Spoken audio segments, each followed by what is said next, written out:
د پیښو پر وړاندې د چمتووالي ملي ادارې د ماین پاکۍ چارو د انسجام او همغږۍ ادارې مسؤلین وایي چې د تیر یو کال پر مهال په هیواد کې 140 کیلومتره مربع سیمه له ناچاودو توکو او ماینونو څخه پاکه کړې ده. د دغه ادارې رئیس نورالدین رستم خیل وایي له تیرو جګړو او ناخوالو راوروسته هم د هیواد پر اراضۍ ماینونه شتون لري چې اوس هم د هیوادوالو ژوند ګواښي. نوموړی دغه راز زیاتوي د 2023 میلادي کال پیل بیا تر دې دمه د ماینونو له امله شاوخوا 232 پیښې رامنځته شوي دي. د 2023 کال له پیله تر اوسه پورې په ټول افغانستان کې 232 حادثات رامنځته شوي دي.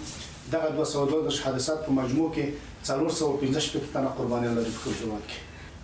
د تیر یو کال په جریان کې په ټول افغانستان کې تقریبا په 18 ولایتونو کې 140 کیلومتره مربع ساحه له ماینونو او ناچاودو توکو څخه پاکه شوې ده.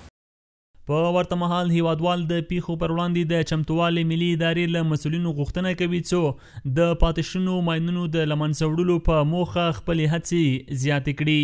د پیښو پر وړاندې د چمتووالي ملي ادارې مسؤلین وایي د دغه ریاست د پرله پسې سروې او پلټنو له مخې د 2022 کال را په دې خوا 9 کیلومتره سیمه په هغو ماینونو ککړه شوې چې په لاس جوړ شوي ماینونه پکې ځای پر ځای شوي دي.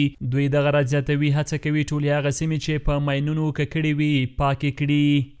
2022 کال په دې خوا تقریبا 15 کیلومتره مربع ساحه په لاس جوړ شوي ماینونو په سروې شوې ده. په دې 15 کیلومتره ساحه کې په لاس جوړ شوي ماینونه پاتې دي.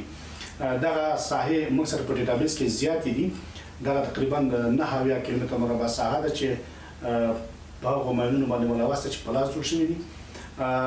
په تیر دغه یو کال کې 2024 پیله تر اوسه پورې موږ د همدغې ساحو څخه تقریبا 40 کیلومتره مربع ساحه پاکه کړې ده.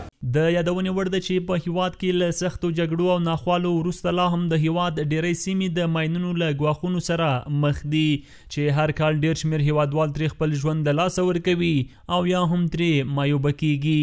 د معلوماتو له مخې ډیر شمیر پاتې شوني ماینونه په میدان وردګ، غزني، زابل، کندهار، هلمند، پکتیا، خوست، لوګر او مشرقي ولایتونو کې شتون لري.